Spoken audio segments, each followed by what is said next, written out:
안녕하십니까, 김병숙입니다. 저는 한국직업상담협회 이사장으로 있으면서 경기대학교 직업학과 교수로 재직했었습니다.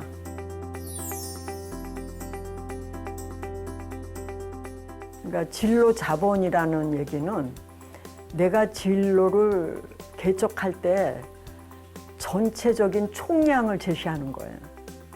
그러니까 진로라는 거를 개척하는데 여러 가지 힘이 필요하죠. 근데 내가 어떤 거를 갖고 있는데 그럼 어느 쪽으로 가야 되는지, 또 내가 갖고 있는 값이 이게 맞는지, 이런 거에 대한 의문점이 있을 겁니다. 그래서 이것을 진로 자본이라는 용어로 요새 유사히 쓰고 있죠.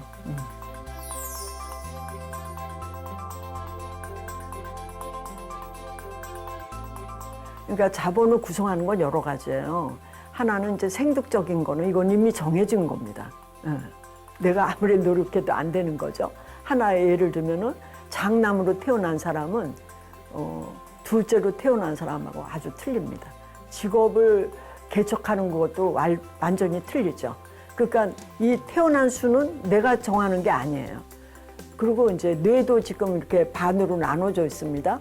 이 자반구가 발달한 사람은 대단히 수리적이고, 그리고 언어가 발달하고 이공계통으로 갈죠. 그 우방구가 발달한 사람은 아주 다른 쪽으로 가는 거죠. 그러면 두 개가 다 발달한 사람이 있습니다. 좌우방구가. 이런 거는 태어날 때 이미 생긴 거예요. 네. 근데 이거 말고 환경적으로 조성하는 게 있습니다. 그거에 의해서 자산을 만들게 되는데, 그 자산은 뭐 여러 가지가 있습니다. 이 안에 들어간 것 중에. 그 중에는 민족의 자산도 있어요. 민족이 우리한테 주는 자산. 그것까지 다 합하면 한 8가지가 되지만은 이 검사에서는 측정할 수 있는 것만 측정을 했습니다. 그래서 6가지 정도로 제시를 했고, 그것이 이제 내가 환경적인 거는 자산을 불릴 수가 있죠.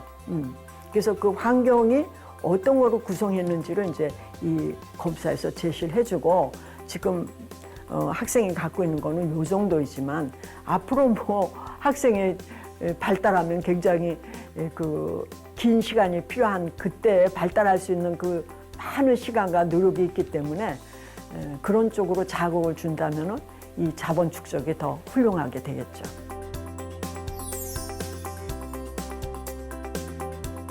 이 검사는 한 번 받는 게 아니라 주기적으로 자기 일생을 통해서 받아볼 필요가 있어요. 그러면은 이 검사에 나온 수치가 1년 후에는 얼만큼 더 늘어났는지, 2년 후에는 어떻게 늘어났는지, 자기 진로 관리를 할 수 있는 기본 데이터입니다. 아, 내 자산이 이만큼 이쪽에 늘어났구나. 그런 걸 알고 자기 관리를 할 수 있죠. 그리고 생득적인 것도 사실은 좀 더 신경을 쓰면은 그거를 더 이렇게 복합화시켜서 하나의 자기를 나타내는 특색으로 발전시킬 수가 있죠. 그러니까 그거 하나하나 따져보는 게 아니라 이거를 전체를 모아서 자기의 총합으로 만들기 위한 노력을 한다면은 그거는 뭐 다른 사람보다 경쟁력이 굉장히 뛰어나겠죠.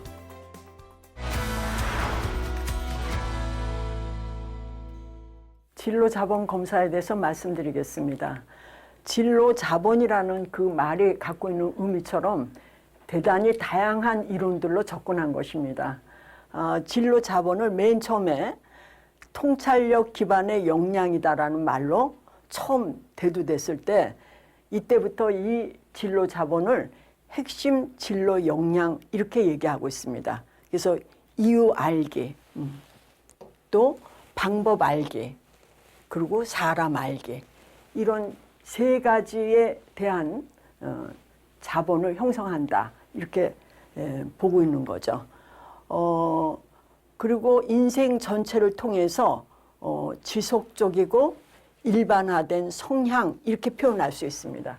그러니까 개인이 갖고 있는 그 성향이 지속적으로 항상 나타난다, 이런 의미죠. 그래서 이제 지식, 역량, 특성, 뭐 이렇게 여러 가지 학자들이 제시를 하고 있지만, 진로 자본이라는 거는 개인이 갖고 있는 총합적인 진로의 역량이다, 이렇게 제시할 수 있습니다. 이 검사에서 제시된 그 구성 요인들에 대한 이론들을 제시했습니다. 첫 번째는 태어난 순에 대한 것입니다. 그러니까 우리가 태어난 순에 따라 진로를 추구하는 성향이 틀리다라는, 이거는 아들러의 개인 심리학에서 출발한 것입니다. 그 다음엔 대뇌 방구입니다. 우리의 뇌가 둘로 나눠져 있는데 어느 쪽에 발달되어 있느냐에 따라 직업을 선택하는데 대단히 다른 경향이 나타난다, 이렇게 얘기하고 있죠. 그래서 좌방구, 우방구, 그리고 두 개 다 발달한 것을 좌우방구, 이렇게 표시를 하고 있습니다. 그 다음에 타고난 자질입니다. 타고난 자질은 사실은 어떻게 보면은 수재나 뭐 영재 이런 쪽에 그 요인으로 볼 수 있지만, 저희는 여기서 제시한 거는 그 경향성을 보고 있습니다. 왜 그러냐 하면은 맨 처음부터 이미 타고나서 그거 외에는 할 수 없는 사람을 잴 수 있는 그러한 검사 문항이 없기 때문에 여기서는 그와 관련된 경향성을 보고자 하는 내용으로 구성했습니다. 직업 가계도는 이 직업에서 내려오는 이력이 결국 아이들한테 영향을 미친다. 그래서 40%는 그 가족의 그 직업에 따라서 간다라는 그런 이론이 많이 있습니다. 그래서 거기에 따라서 직업 가계도, 외부 문화에 영향을 받았는지 이런 거를 같이 보겠습니다. 그 다음에는 홀랜드의 직업 선택 이론입니다. 홀랜드는 이 사람과 또 사람이 가서 일하는 그곳과 일치하지 않으면은 굉장히 어렵다라는 걸 주장한 그런 학자입니다. 이 사람은 사실은 오랫동안 연구해서 인간이 6개의 유형으로 되어 있는데 그 유형마다 각각 하는 대상이 틀리다는 거죠. 하나 예를 들면 현실형은 사물을 가지고 하고, 그리고 탐구형은 사고를 가지고 하고, 예술형은 아이디어를 가지고 하고, 사회형은 사람을 가지고 하고, 그 다음에 진취형은 과제를 가지고 하고, 관습형은 자료를 가지고 한다. 그래서 각각의 추구하는 그런 목표 지향이 틀리다, 이렇게 제시했습니다. 근데 한 개인이 갖고 있는 것이 각각의 코드 하나만 있는 게 아니라 이 코드가 3개가 갖고 있다. 그러니까 하나 예를 들면 RIA라는 요 유형을 개인이 갖고 있다면은 이 사람은 굉장히 편안하게 진로를 유지할 수 있다. 이게 홀랜드의 이론입니다. 그래서 홀랜드 이론이 뭐 전 세계적으로 진로와 관련된 이론을 기반으로 하고 있지만 저희도 여기서 홀랜드 이론을 선택했습니다.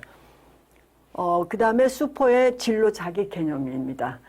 수퍼는 자기 개념에 대해서 대단히 중요한 제시를 한 학자죠.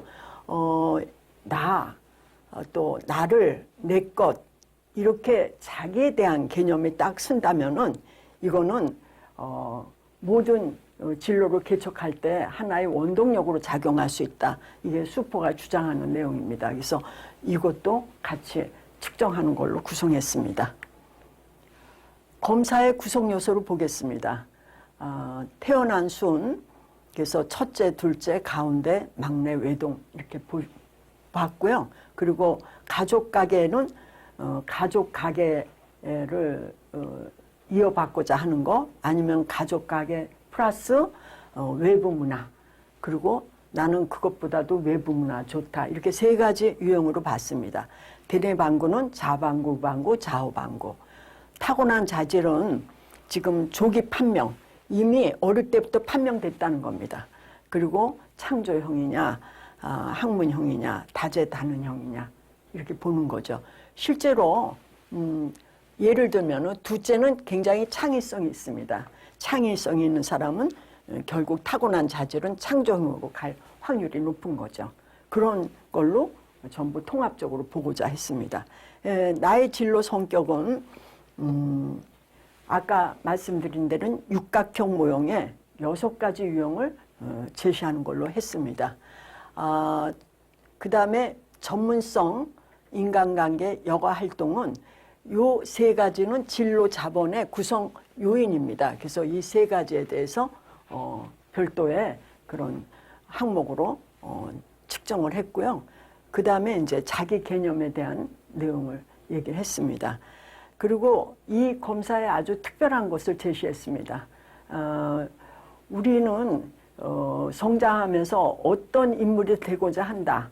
이런 그거를 하나 심어주기 위해서 내 인생 스승 따라하기의 그런 내용으로 구성해서 우리나라의 위인을 9가지 유형으로 분류했습니다. 그래서 9가지 유형 중에 이 학생이 좋아하는 유형을 체크하게 해서 그 유형의 인생 스승을 삼도록 하는 내용으로 했기 때문에 이 진로 자본에 대단히 독특한 그런 문항으로 구성했습니다.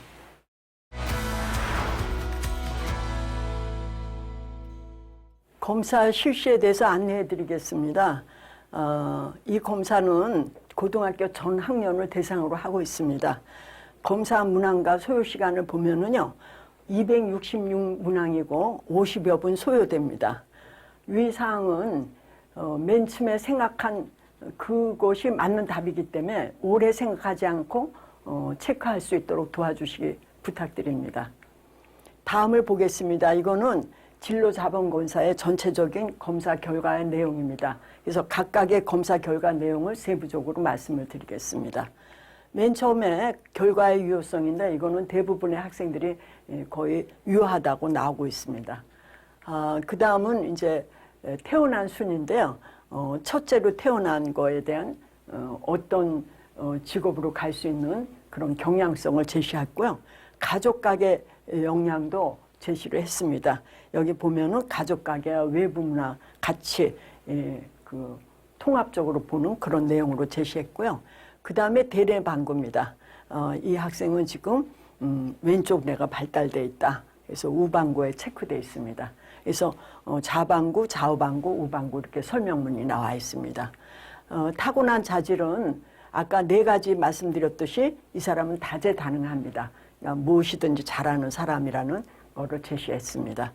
그 다음에 진로 자기 개념은 이 각각의 요인별로 어떤지의 그 그래프로 나타냈는데 가장 낮은 점수 여기에 대한 거를 좀 보완하면 좋다라는 의미에서 각각의 내용의 요인들에 대해서 개념을 제시했습니다. 여기에 그 자본을 형성한 게 3가지 요인이기 때문에 3가지 요인에 대한 그래프를 나타내는데 맨 처음엔 전문성에 대한 겁니다. 그 다음에는 인간관계에 대한 겁니다. 그 다음에 여가 활동에 대한 겁니다. 그래서 진로 자본을 형성하는데 아까 말씀드린 거는 사실은 태어나면서 생득된 유전적인 면이고 요 3가지는 실제 자라면서 형성될 수 있는 자본입니다. 그래서 이 3가지에 대한 노력이 필요하다고 보겠죠. 그 다음에 진로 코드에 대해서 말씀드리겠습니다. 그래서 사회 진취 간섭형에 대한 해석문을 달아줬습니다. 이 진로 코드에 맞춰서 가장 적합한 직업, 또 고려해 볼 만한 직업을 판정을 해드렸습니다. 그 다음에 인생 스승 따라하기에 나는 어떤 인생을 좋아할까? 그래서 여기는 무한능력형을 요구했는데요. 대표적인 인물을 이렇게 사진으로 제공했습니다. 그리고 이 무한능력형에 계시는 분들을 여기 10분을 모셔서 그분들에 대한 걸 이렇게 나열을 해드렸는데 이거는 학생들이 각각의 인물을 찾아가서 일대기를 보고 자기가 어떤 부분을 따라 할지 이런 거를 고민하게 하는, 생각하게 하는 그러한 시간을 갖는 아주 중요한 그러한 프로그램입니다. 그래서 하나씩 인물을 좀 탐구하는 시간을 갖도록 부탁을 드립니다. 종합의견은 이 진로 자본이 갖고 있는 전체 요인을 통합적으로 복합적으로 본 그런 내용으로 제시를 했기 때문에 잘 읽어보셔서 어떤 것이 서로 부닥치는지 어떤 것이 서로 융합돼서 더 시너지가 있는지 이런 거를 한번 보셨으면 좋겠습니다. 물론 학부형님도 그에 따른 어떤 지지나 지원을 부탁하는 말로 마감을 했습니다. 선생님께서는 이러한 결과표를 받아보실 겁니다. 그리고 아까 얘기한 그런 진로 자기 개념, 전문성, 또 인간관계, 여가활동 이 부분이 자본으로 형성할 수 있는 그런 중요한 그런 요소들이라고 그랬죠. 그거가 낮은 학생들을 개별적으로 명단을 제시했습니다. 네, 이 검사는 보통 그 학력을 측정하는 그런 검사와 다른 점이 바로 이 진로 점수 해석 기준에 달려 있습니다. 다른 검사도 오간척도지만 저희는 여기서 미흡과 낮음으로 낮은 부분을 좀 더 높은 수준으로 제시했고요. 점수 차이도 70에서 30 사이로 촘촘히 했습니다. 왜냐하면은 이 진로라는 거는 학생이 성장하면서 점점 다르게 변하고 있기 때문에 그 부분을 감안해서 점수를 이렇게 다르게 한 것입니다. 그 점을 좀 봐주시고요. 그리고 이제 이 검사의 특징 중에 하나가 학생들이 이 검사 결과를 가지고 종합적으로 자기가 한번 워크시트에다 담아서 자기를 스스로 생각하게 하는 그런 시간을 갖도록 한 것입니다. 그래서 개인 워크시트까지 포함되고 있습니다.